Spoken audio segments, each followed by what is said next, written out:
Sa gitna ng isang malayong bayan, may isang kagubatan na puno ng hiwaga. Maraming puno ang nakatayo rito. Iba't ibang kulay ang makikita sa kagubatan. May mga bulaklak din na tumutubo sa paligid. Ang mga hayop ay malayang naninirahan dito.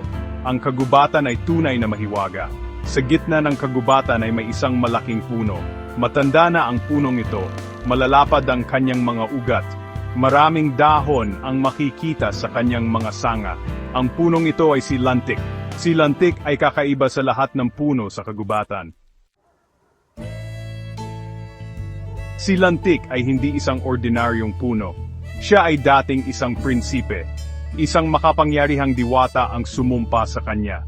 Dahil sa sumpa, naging isang puno si Lantik. Matagal na panahon na siyang nasa ganoong anyo. Malungkot si Lantik.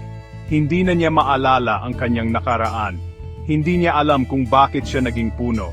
Gusto niyang bumalik sa dati niyang anyo, ngunit wala siyang magawa. Isang araw, may isang diwatang nagpakita kay Lantik. Sinabi ng diwata ang dahilan ng kanyang sumpa.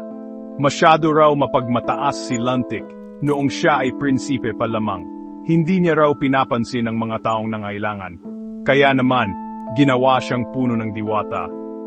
Upang bumalik sa dati niyang anyo, kailangan niyang matutunan ang kahalagahan ng kabutihan.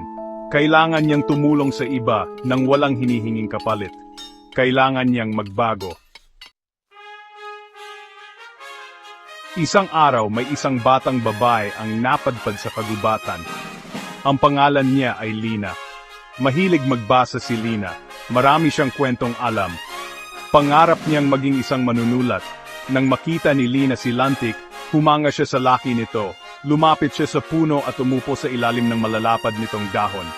Pinuksan niya ang kanyang libro at nagsimulang magbasa. Section 5, ang kwento ni Lina. Habang nagbabasa si Lina, naririnig siya ni Lantik. Naantig ang puso ni Lantik sa mga kwentong binabasa ni Lina. Ang mga kwentong ito ay tungkol sa kabutihan, pag-ibig, at pag-asa.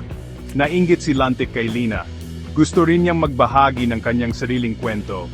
Gusto niyang sabihin kay Lina ang tungkol sa kanyang sumpa. Gusto niyang humingi ng tulong kay Lina. Section 6, ang pagbabago ni Lantik. Sa unang pagkakataon, naramdaman ni Lantik ang pag-asa. Hindi na siya nag-iisa, mayroon na siyang makakausap, mayroon nang makikinig sa kanya. Nagsimulang magbago si Lantik. Naging masayahin siya, palagi na niyang hinihintay ang pagdating ni Lina. At tuwing darating si Lina, ibinabahagi ni Lantik ang kanyang mga kwento. Section 7, ang paglitaw ng diwata. Isang araw, habang nagkukuwentuhan sina Lantik at Lina, biglang lumitaw ang diwata. Napansin ng diwata ang pagbabago ni Lantik. Nakita niya ang kabutihan sa puso ni Lantik. Narinig niya ang mga kwentong ibinahagi ni Lantik kay Lina. Natuwa ang diwata kay Lantik. Sinabi niya kay Lantik na natutunan na niya ang kanyang leksyon. Sinabi niya kay Lantik na karapat-dapat na siyang bumalik sa dati niyang anyo. Section 8, ang pagbabalik ng prinsipe.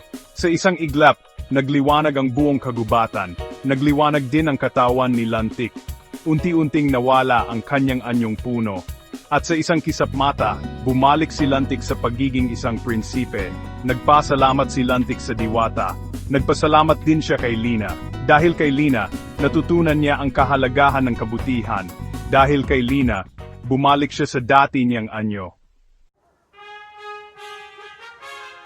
Section 9, ang alamat ng matandang kahoy. Mula noon, naging matalik na magkaibigan sina Lantik at Lina.